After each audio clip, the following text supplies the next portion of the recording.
سعد بن عبادہ انصاری مشہور صحابی تھے۔ بیعت عقبہ اور رسول خدا صلی اللہ علیہ وسلم کی تمام غزوات میں شریک تھے، البتہ جنگ بدر کے متعلق ان کی شرکت میں اختلاف ہے۔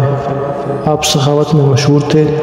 وفات پیغمبر صلی اللہ علیہ وسلم کے بعد ان کے قبیلے نے انہیں خلیفہ بنایا چاہا، لیکن سقیفہ کے اجلاس میں حضرت ابو بکر کے آنے سے وہ خلیفہ نہ بن سکے۔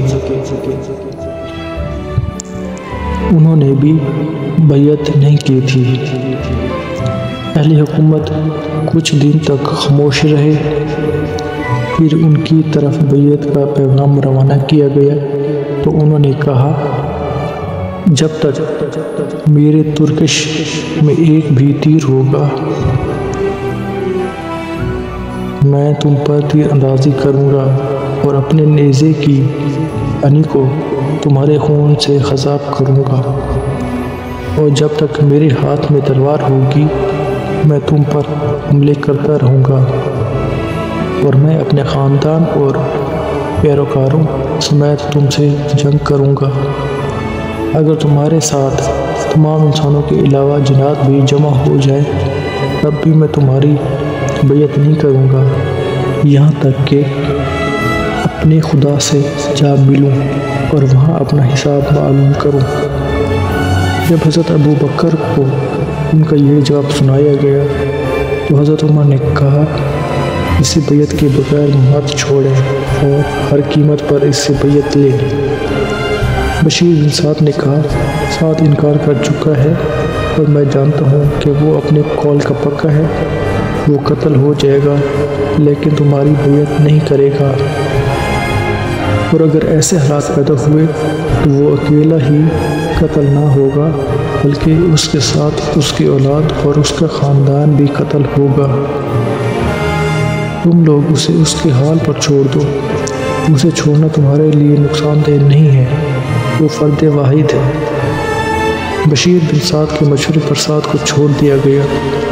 سعد ان کے ساتھ نماز بجماعت میں شریک نہیں ہوتے تھے اور نہ ہی ان کی کسی اجلاس میں آتے تھے۔ حضرت ابو بکر کی زندگی میں ان کا یہی طرز عمل رہا۔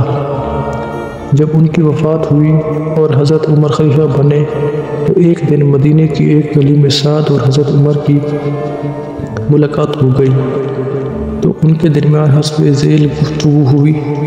حضرت عمر، اے سعد، حضرت سعد، اے عمر، حضرت عمر، وہ گفتگو تم نے کی تھی؟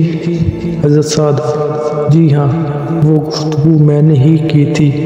اب اتفاق سے تم حاکم بن گئے ہو، جبکہ تیرا ساتھی تیری بنسبت مجھے پیارا لگتا تھا، اور اب میں تیرے قریب رہنے کو بھی پسند نہیں کرتا۔ حضرت عمر، اگر کسی کو ہمسایہ اچھا نہ لگے تو کیا وہ جگہ چھوڑ دے؟ حضرت سعد، پھر میں بھی تیری ہمسائیگی میں نہیں رہنا چاہتا، تجھ سے اچھے ہمسائے کا جا کر پڑوسی بنوں گا۔ پھر انہوں نے مدینہ کو چھوڑ دیا۔ بلازاری لکھتے ہیں، حضرت سعد نے حضرت ابو بکر کی بیعت نہیں کی تھی، وہ شام چلے گئے۔ حضرت عمر نے ایک شخص کو بھیجا کہ اس کو بیعت کی دعوت دے، اگر وہ انکار کرے تو خدا سے مدد مانگ کر اس کا کام تمام کر دے۔ وہ شخص آیا۔ حوارین میں سعد مقیم تھے اور وہاں ایک باغ میں ٹھہرے ہوئے تھے جس کی چاروں طرف سے چار دیواری تھی۔ حضرت عمر کے بھیجے ہوئے شخص نے ان سے ملاقات کی اور انہیں بیعت کی دعوت دی۔ حضرت سعد نے کہا، میں قریش کی کبھی بھی بیعت نہیں کروں گا۔ اس شخص نے کہا، اگر آپ نے بیعت نہ کی تو میں آپ سے جنگ کروں گا۔ حضرت سعد نے کہا، میں پھر بھی بیعت نہیں کروں گا۔ اس شخص نے کہا، کیا تو اس امر سے باہر ہے جس میں پوری امت داخل ہو چکی ہے؟